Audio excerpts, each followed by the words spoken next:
Assalamualaikum warahmatullahi wabarakatuh. Pernahkah kalian mendengar tentang kaum Tuba? Mereka adalah salah satu kaum yang disebutkan dalam Al-Quran bersama dengan kaum-kaum besar lainnya seperti kaum Nabi Nuh, kaum Ad, Samud, dan Fir'aun. Mereka semua telah dibinasakan karena kekafiran dan kedurhakaan mereka kepada Allah dan para rasulnya. Kaum Tuba tinggal di wilayah Yaman sejak zaman dahulu kala.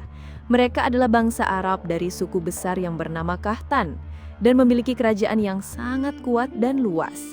Raja mereka disebut dengan gelar Tuba, sebuah gelar kehormatan seperti gelar Fir'aun di Mesir atau Kaisar di Romawi. Jadi bukan satu orang saja yang bernama Tuba, tapi banyak raja yang menyandang gelar tersebut. Salah satu raja yang paling terkenal dari kaum ini adalah Abu Qarib As'ad al-Himyari, yang dikisahkan pernah menguasai wilayah yang sangat luas, mulai dari Yaman hingga ke daerah Irak, bahkan dikatakan sampai ke India dan Syam, Suriah.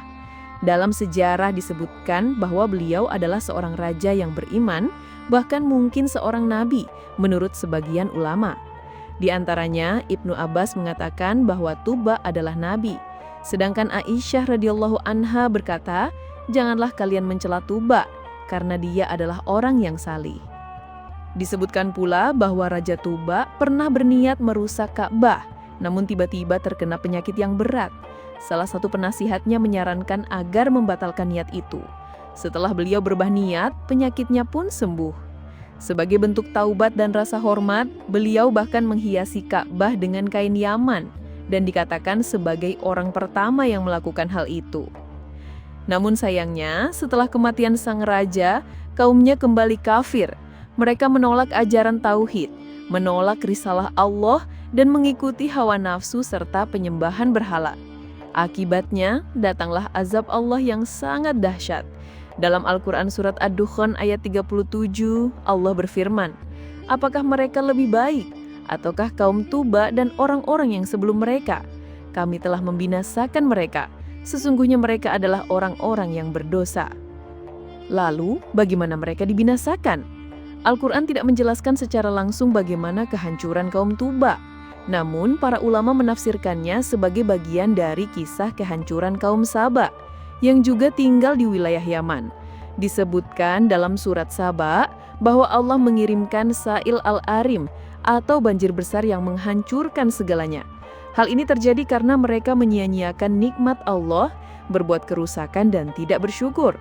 Mereka dahulu hidup makmur karena keberadaan bendungan Ma'rib yang mengatur aliran air di lembah.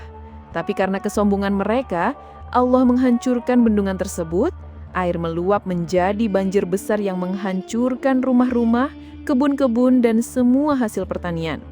2 kebun besar mereka berubah menjadi ladang berduri dan tak berguna. Akhirnya mereka terpecah belah dan tersebar ke berbagai penjuru, termasuk ke wilayah Madinah, tempat tinggal suku Aus dan Khazraj, yang kelak menjadi penolong Nabi Muhammad SAW. Kaum Tuba menjadi pelajaran penting bagi kita semua. Betapa besar pun kekuasaan dan kemajuan suatu kaum, bila mereka ingkar dan sombong kepada Allah, maka kehancuran akan datang sebagai akibat dari perbuatan mereka sendiri. Sahabat sekalian, semoga kita bisa mengambil pelajaran dari kisah ini. Kita berdoa agar Allah tidak menjadikan kita seperti kaum-kaum terdahulu yang dibinasakan karena keangkuhan mereka. Semoga Allah memberikan kita hati yang bersih, iman yang kokoh, dan akhir yang baik.